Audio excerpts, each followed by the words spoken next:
El doctor Gabriel Iesi. ¿Cómo andas, querido? Bien, Carlos, ¿vos? ¿Todo bien, Charlie? Todo bien. ¿Más contento que Ganó Independiente? Y sí. Estamos mutuamente más contentos. Desde el domingo estamos... Rezando. Sí, el domingo puede ser, para el buen sentido... 5 de la tarde del domingo, creo que es. El final de todo este sufrimiento. Bueno, esperemos, por la verdad que merecemos dejarnos de sufrir alguna vez, ¿no? Sí. Ya está, ya pasamos el... Yo tengo prometido acá algo para el lunes. Ah, ¿sí? Sí, bueno, sale como... bueno, el domingo a la noche te llamo, cualquier cosa. Hacemos la columna. Ah, sí, la columna. con la camiseta. Cambiamos toda la producción y hacemos la columna con la camiseta. Sí, señor. Bueno, querido, hoy nos trae acá, no sé cómo presentar el tema, pero un poco una cosa insólita, no sé. Lo resumo y ya Gabriel se los cuenta. Es un cambio de pena por cruel e inhumana a un violador que había sido penado con 50 años de prisión. No sé si es cruel o inhumano, pero también sé que está toda esta teoría de que un violador no tiene arreglo. Así es. La situación es así, vos bien la presentaste. Hoy se conoció una resolución de la Sala Primera de la Cámara de Casación, una de las 4 salas que integran el organismo máximo penal de nuestro país, el cual resolvió volver al Tribunal Oral Criminal 16 una condena de 50 años aplicada a un ciudadano, Álvarez Albarracín. ¿Cómo llega esto a la Sala Primera de la Cámara de Casación?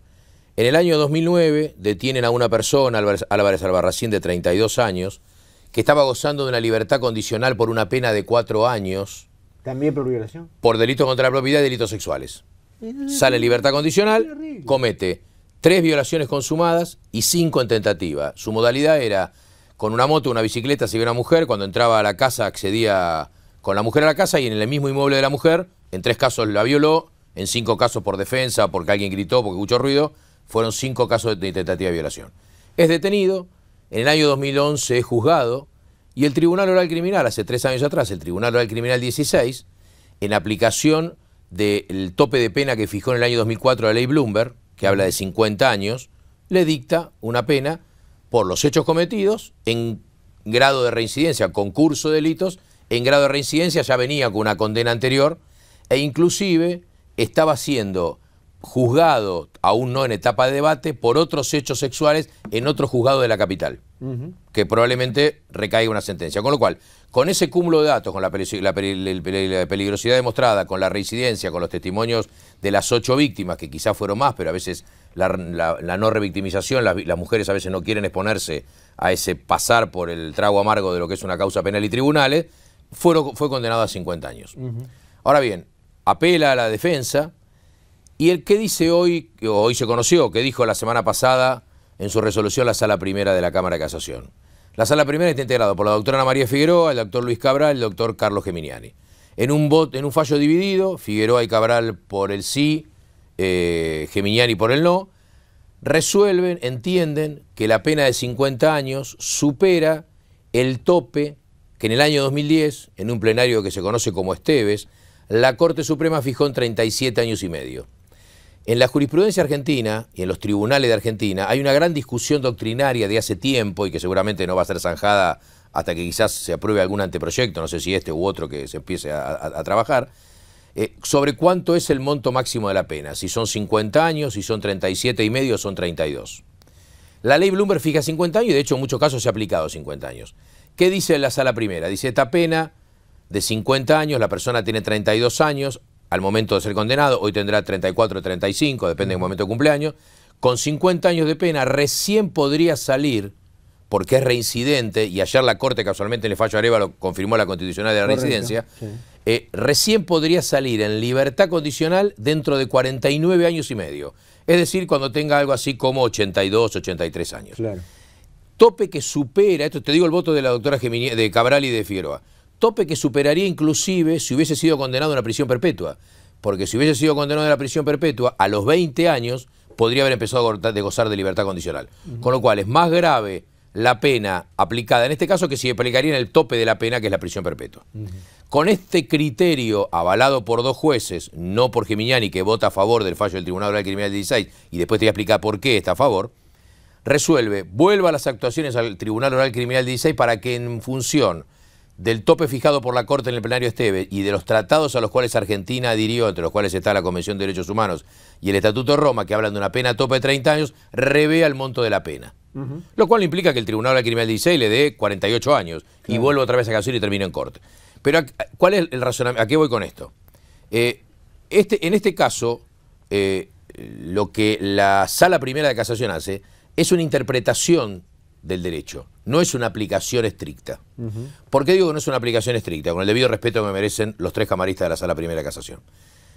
En el año 2012, Jorge Rafael Videla y otro grupo de militares fueron juzgados por apropiación de bebés por el Tribunal Oral Federal 6 de la capital federal. En ese caso, Jorge Rafael Videla, que luego de la sentencia y en el momento que en el transcurso a casación muere, fue condenado a 50 años de prisión. Antonio Janer, que era otro militar que formaba parte de este grupo que fue condenado por esta apropiación indebida de bebés, fue condenado a 40 años. Ahora bien, esto también llegó a casación. ¿Y qué dijo la Sala Tercera de la Casación? Que estaba bien, que era constitucional. Que los 50 años no aplicaban en este caso los 37 años y medio. Claro. Es decir, ¿por qué digo es una interpretación? Porque quizás si en este caso hubiese tocado, porque hoy los abogados que ejercemos el derecho nos encontramos, ¿qué Sala de Casación te tocó? Ah, te tocó esta. Si en este caso hubiese tocado la Sala Tercera de Casación, quizás los 50 años hubiesen sido avalados por el Tribunal Superior. En este caso no, la Sala Primera marca el tope de los 37 y medio. Por eso remarco esto porque el doctor Geminiani en su voto habla de esto, habla de que el tope de 50 años tiene validez constitucional porque ha habido precedente y justamente habla de los delitos de deshumanidad, donde se ha aplicado penas muy superiores a los 37 años y medio y han sido avaladas por otra sala del mismo tribunal. Entonces, yo sé que hoy la doctora Figueroa habló con algunos medios, tuve la oportunidad de escucharla por radio. Lo bueno aclarar para que la ciudadanía entienda, porque es un mensaje hoy en esta época que vivimos de inseguridad y a veces los mensajes que bajan del Poder Judicial parecerían ir de contramano de lo que la sociedad pugna, teniendo en cuenta, por supuesto, que 30 años de prisión no es poco, digamos, estamos hablando como si fuesen 3 días de vacaciones. Pero en los delitos sexuales, puntualmente, que es este caso, el 99,9% de los condenados vuelve a reincidir. Y aún en aquellos países, como bien decías vos en la introducción, y aún en aquellos países donde existe y se ha aplicado en algún momento la castración química, han vuelto a reincidir violando con algún objeto, con un palo. Sí, claro. Entonces, digamos, por eso el tratamiento... Claro, fíjate vos, no. Entonces, lo que la jueza dice es que el régimen de la ley de ejecución penal tiene un régimen de progresividad que apunta al principio de la resocialización, pensando, criteriosamente, de que en algún momento todos los detenidos que hoy están que han estado y los que están como internos en los penales, en algún momento van a recobrar la libertad, porque el cumplimiento de la pena, por la libertad anticipada, por la libertad transitoria, por alguna de las medidas que la ley de ejecución prevé. Entonces, ¿qué hacemos con ese interno? En algún momento va a salir a convivir con nosotros nuevamente. Pero en el caso de delitos sexuales es diferente. Por eso en el Servicio Penitenciario Federal, el director Emilio Blanco está trabajando hace un tiempo en una clasificación por riesgos, que hoy no existe, hoy es plano. Hoy habla de periodo de observación, tratamiento, prueba y libertad. Esto es los 4 procesos de progresividad que tiene la ley de ejecución del año 2006. Hoy se está trabajando en una tendencia moderna que viene del derecho inglés, que son pioneros en materia de tratamiento penitenciario, en hacer una clasificación por riesgo de los detenidos. Claro. Porque el riesgo en este caso, te diría que es 100%. Sí, en el caso de los delitos sexuales no hay... es 100%. No hay salida. Ya recordamos el caso de Pablo Díaz, que acabó con la vida de Soledad Baña. Otra persona que estaba condenada por delitos sexuales salió y volvió a cometer un delito, en este caso Te juro que no sabía esto de los que se han apelado a procesos químicos de castración y que igual se las ingenian. Eso sí, porque eso te digo, la verdad la psicopatía, lo explican bien los psiquiatras forenses. De tener que castrar el cerebro. Pero esto es en el mundo, no sucede solamente en nuestro país. Digamos, el problema de los delitos sexuales es un problema que atañe a todo el mundo. A todo el mundo, sí. Entonces, sí. Y además, al contrario, el mundo te provee de más antecedentes. Bueno, el mundo desarrollado, porque acá vivimos civilizados, pero el mundo desarrollado, por ejemplo, de Estados Unidos, lo hemos hablado con vos, en el estado de la Florida, por ejemplo, cuando una persona, y esto lo sé porque me lo han dicho amigos que viven y que tenés vos también seguramente en Miami, en las ciudades aledañas, cuando una persona empieza a gozar de un régimen de libertad en cualquiera de los penales del estado de la Florida, y seguramente esto será extensivo a otros estados, vos como ciudadano tenés la posibilidad de ingresar tus datos de mail al municipio, y el municipio te avisa cuando una persona salió de prisión en los delitos y dónde se va a alojar. Claro. Entonces la comunidad sabe que en el piso al lado, en la casa al lado, o en el mismo condominio, en el mismo barrio, vive una persona que fue identificada, que fue condenada por delitos sexuales. Entonces, lo que este fallo marca, y por eso produjo tanta conmoción, es el criterio que tienen los jueces. Es decir, hablan de crueldad, hablan de inhumano cuando hablan de la pena.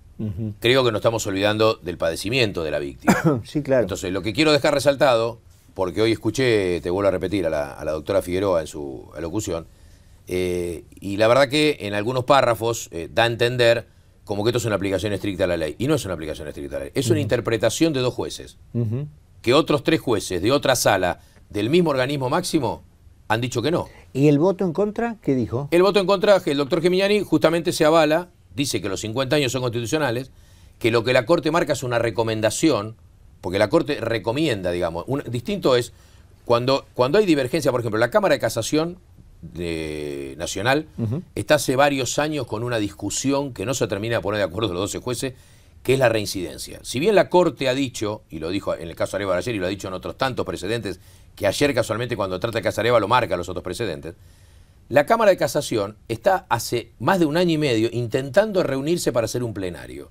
¿Qué significa un plenario? Cuando en un ámbito civil, comercial, penal, administrativo, en cualquiera de los fueros, las distintas salas empiezan a fallar en distinto sentido, los abogados nos encontramos, che, ¿qué sala te tocó? Una sala dice blanco, otra sala, claro. Una sala dice que... Entonces, ¿qué pasó en casación? La sala segunda de casación dice que la reincidencia es inconstitucional. Una sala presidida por Alejandro Slócar, que tiene una línea de pensamiento diferente a la que tienen las otras salas. Las otras salas dicen que la reincidencia es inconstitucional. Hace más de 1 año que están tratando de poder llegar a un plenario. Ahora, yo sé que los fallos, en general, todos, y los de la Corte también, son para el caso que se está tratando y no tienen... En cambio, el plenario no. El plenario marca... Es obligatorio. Exactamente.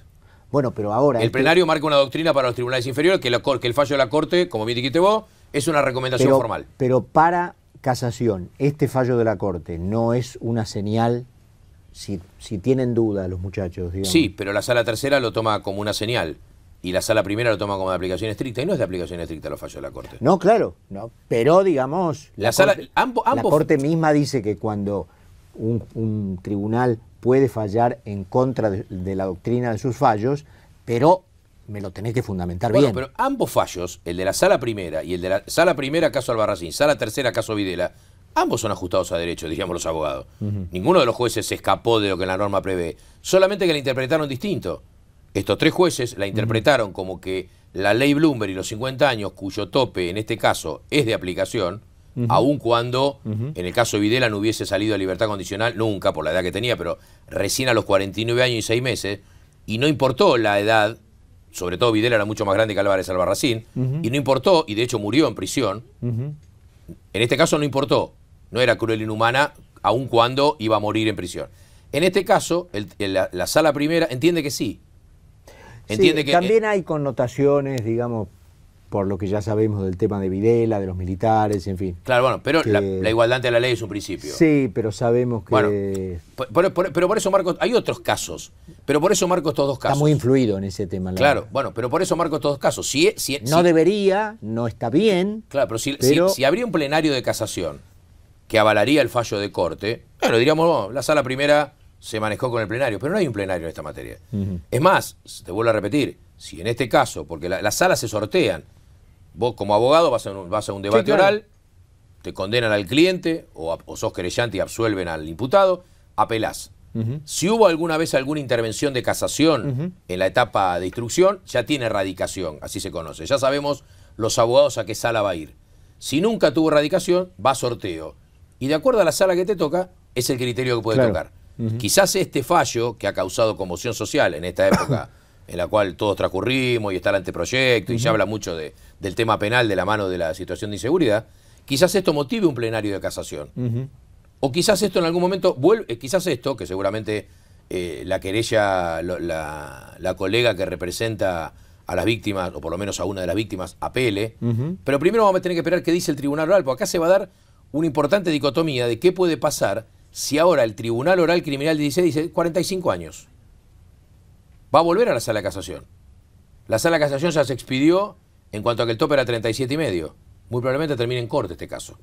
Y marque quizás otro plenario Esteves. Ahora, ¿la Corte mantendrá el criterio de Esteves?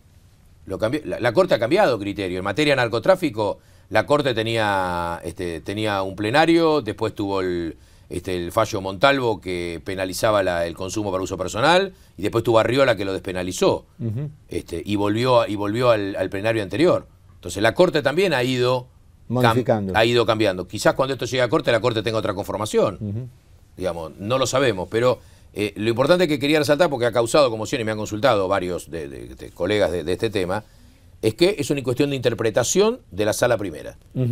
No es de mi idea doctrinaria, yo adhiero a la conceptualización de la Sala Tercera, pero traje el caso de Videla porque yo sé que genera esto, el delito de lesa humanidad. Claro. Que uno dice, y ya están condenados antes que empiece el debate.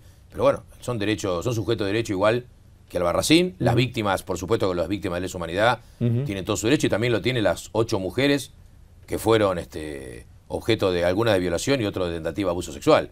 Con lo que esto implica, no solamente en lo físico, con lo que esto implica en lo psicológico. Sí, claro, obviamente. Hay que hablar a veces, vos seguramente en tu larga carrera y exitosa periodista has hecho, y uno como que ejerce la presión también le ha tocado hablar con clientes que han tenido sufrimiento de padecimiento, y el dolor no termina horrible, más. ¿no? Claro, no. Entonces lo cruel e inhumano también. Indeleble. Lo cruel e inhumano también es para la víctima. Claro. Porque a veces parecería que algunas resoluciones judiciales se olvidan de la víctima.